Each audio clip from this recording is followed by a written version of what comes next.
What's up guys, it's Chris Majestic, and it's been about 7 years since I did my security camera guide back in 2017, and quite a bit has changed since I did that video, and I've gone through a bunch of outdoor security camera setups over the years, so I figured I'd share my experience with you guys to help you get started if you're interested in security cameras. So in this video, I'm going to go over the different camera form factors, then I'll talk about the different camera types, including wired cameras, wireless cameras, battery operated, and solar powered. First, I want to start with bullet cameras. Bullet cameras are the most common outdoor camera form factor. They can mount to a wall or a ceiling, and they're usually somewhere between 5 and 12 inches long depending on their focal length and optics. They can have a fixed focal length, meaning they don't zoom, or they can have an optical zoom allowing them to zoom in without a significant drop in image quality. They're also the most conspicuous camera type, and in some cases their existence alone can potentially deter someone from committing a crime. The biggest cons of bullet cameras is their size compared to other cameras, and they have the lowest durability with regards to vandalism. The next form factor I want to talk about is the dome camera. So dome cameras usually have a protective glass cover for the camera lens, which protects it from vandalism,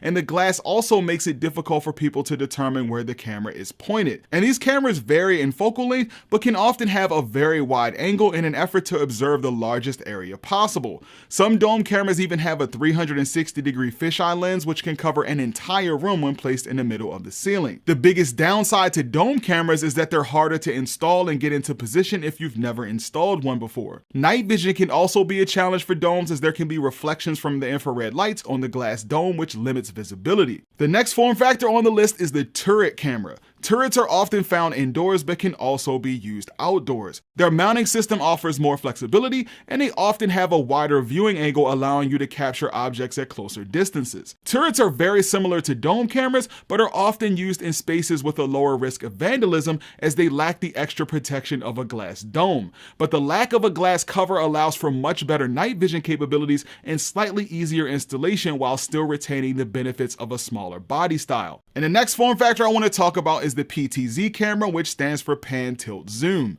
These cameras can usually pan up to 360 degrees, they can tilt up and down, and they can zoom in on a subject. PTZs can cover a very large area, especially when placed on the corner of a building or up high on a pole, as they can pan around and zoom into a specific area, covering far more than a fixed camera. PTZs can come with or without a glass dome and vary in size depending on their focal length and optics. And some modern PTZs even come with AI auto tracking, allowing them to automatically recognize and track subjects like humans, vehicles, and animals, and automatically follow the subjects without any human interaction. PTZs can even come paired with an additional wide angle or even 360-degree cameras, which can spot a subject in the blind